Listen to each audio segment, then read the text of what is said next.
Assalamualaikum warahmatullahi wabarakatuh.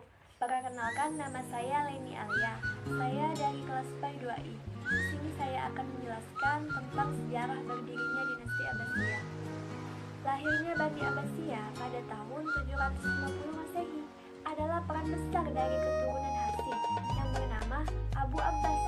Nama Abbasiyah yang dipakai untuk nama Bani ini adalah diambil dari nama bapak pendiri Abbasiyah, yaitu Abbas bin Abdul Muthalib, paman Nabi Muhammad SAW. Proses lahirnya Bani Abbasiyah dimulai dari kemenangan Abu Abbas As-Saffah dalam sebuah perang terbuka atau yang biasa disebut Perang Al-Zam melawan Khalifah Bani Umayyah yang terakhir, yaitu Marwan bin Muhammad. Abu Abbas diberi gelar As-Saffah karena dia itu sangat pemberani dan dia mampu memainkan mata pedangnya kepada lawan politiknya. Semua lawan politiknya itu diperangi dan dikejar-kejar, diusir dari wilayah kekuasaan Abbasiyah yang baru direbut dari Bani Umayyah I. Berdirinya Bani Abbasiyah tahun 750 Masehi berarti secara formal semua wilayah kekuasaan Islam berada di bawah pemerintahan Abbasiyah, termasuk semua bekas wilayah Bani Umayyah I, kecuali wilayah Bani Umayyah yang ada di Andalusia. Abu Abbas As-Saffah sebagai pendiri Bani Abbasiyah, masa kepemimpinannya sangat singkat, yaitu hanya 4 tahun.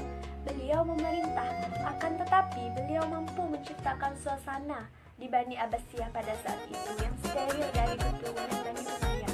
Sebagai lawan politiknya yang baru dikalahkan dan dikuasainya. Sikap tegas dan berani yang ditunjukkan oleh Khalifah Abu Abbas As-Saffah ketika membuat kebijakan pada saat berdirinya Bani Abbasiyah dengan berani memberantas semua keturunan Bani Umayyah I. Dampak dari kebijakan tersebut dapat dilihat dari suasana pusat wilayah Abbasiyah yang baru menjadi sangat kondusif dan perkembangan peradaban dapat dikendalikan oleh Khalifah Abu Abbasiyah. Keberhasilan Abu Abbas As-Saffah yaitu ternyata mendapat dukungan besar dari tentara bayaran yang sengaja didatangkan oleh Abu Abbas As-Saffah seperti Abu Muslim Al-Hurashani. Abu Muslim adalah relawan berkebangsaan Persia yang sengaja disewa oleh keluarga Abbasiyah untuk menaklukkan kekuasaan Bani Umayyah I. Sekian dari saya. Wassalamualaikum warahmatullahi wabarakatuh.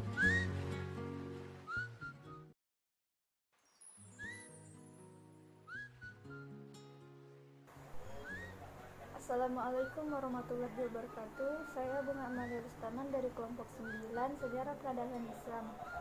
Saya di sini akan membahas materi tentang masa keemasan Bani Abbasiyah. Para sejarawan dalam membagi masa pemerintahan Bani Abbasiyah ada yang membaginya menjadi 5 periode dan ada yang membaginya menjadi 3 periode. Akan tetapi dalam makalah ini tidak dibahas semua periodisasinya.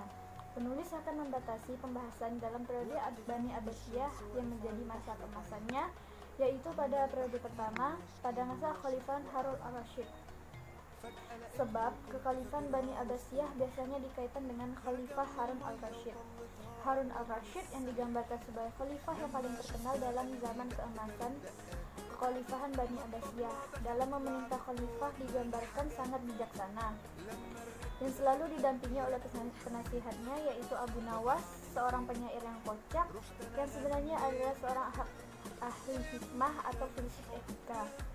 Zaman keemasan itu digambarkan dalam kisah 1001 Malam sebagai negeri penuh keajaiban. Sebenarnya zaman keemasan Bani Abbasiyah telah dimulai sejak pemerintahan pengganti Khalifah Abu Ja'far al-Mansur, yaitu pada masa Khalifah al-Mahdi 775 sampai dengan 785 Masehi, dan mencapai puncaknya pada masa pemerintahan Khalifah Harun al-Rashid. Di masa-masa itu, para khalifah mengembang berbagai jenis kesenian, terutama kesusastraan dan kebudayaan.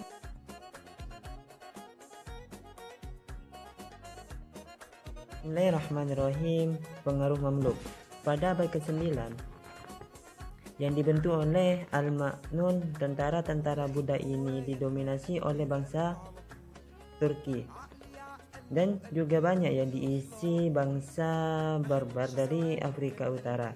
dan tentara Mamluk membentuk sekaligus menyulitkan kekhalifahan Bani Abbasiyah karena berbagai kondisi yang ada di umat muslim saat itu. Pada akhirnya kekhalifahan ini hanya menjadi simbol.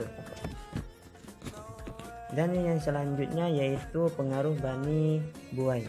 Faktor yang menyebabkan politik Bani Abbas menurun adalah perebutan kekuasaan di pusat pemerintahan dengan memberikan jabatan tetap dipegang oleh Bani Abbas.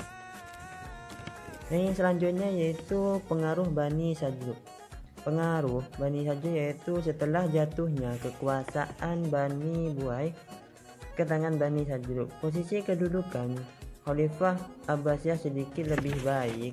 Setidaknya, paling tidak kewibawaannya dalam bidang agama, bahkan mereka menjaga keutuhannya. Perang yaitu pengaruh Perang Salib.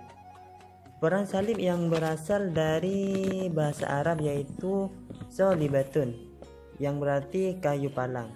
Tanda salib yaitu dua batang kayu yang bersilang kepada di bidang salib karena setiap orang yang ikut bertempur menggunakan tanda salib di dada sebelah kanan sebagai bukti kesuciannya dan cita-citanya.